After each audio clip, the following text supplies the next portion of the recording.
উটের নাম হচ্ছে শাহরুখ খান। তার চুল দেখেন সেম টু সেম শাহরুখ খানের মতনই।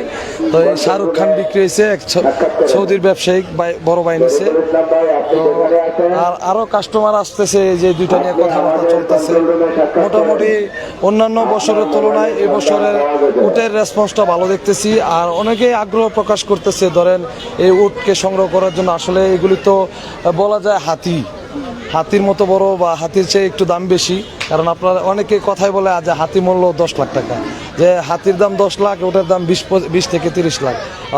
আপনার যারা নিয়মিত গাবতলী হাটে যাওয়া আসা করে বা ঈদের সময় যায়, তো তাদের একটা ধারণা আছে গত 15 বছর আগেও উট বিক্রি হয়েছে গাবতলী হাটে 15 লক্ষ টাকায়।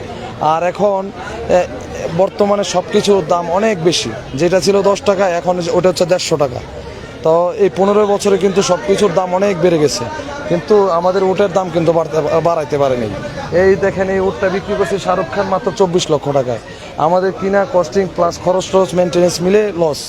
তো এই যে লস যে প্রতি বছর হইতেছে, বা এইগুলি আপনার এই যে অন্যান্য দেশ থেকে বাংলাদেশে আনা প্রসেসিং যে একটা খরচ আছে, এটা যদি সরকারি সাহায্য সহযোগিতা থাকে, তাহলে এটা কিন্তু আমরা রিজনেবল পর্যায়ে এবং মধ্যবিত্তদের সবার সাধ্যের কাছে নিয়ে যেতে পারবো, যে সবাই জিনিসটাকে অ্যাফোর্ড করতে পারবে ইজিলি। এই যে দেখেন, হাটে বড় বড় 10 লাখ 15 লাখ টাকার ষাঁড় গরু বিক্রি হইতেছে, বা 20 লাখ টাকার গরু বিক্রি হইতেছে।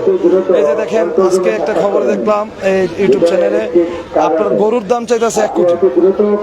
তো দুইটা গরুর দাম যদি 1 কোটি টাকা চায়, তো এইগুলি তো একটু এক্সেপশনাল জিনিস, একটু ভালো জিনিস। এমনিতে হাটে উটের চাহিদা কেমন?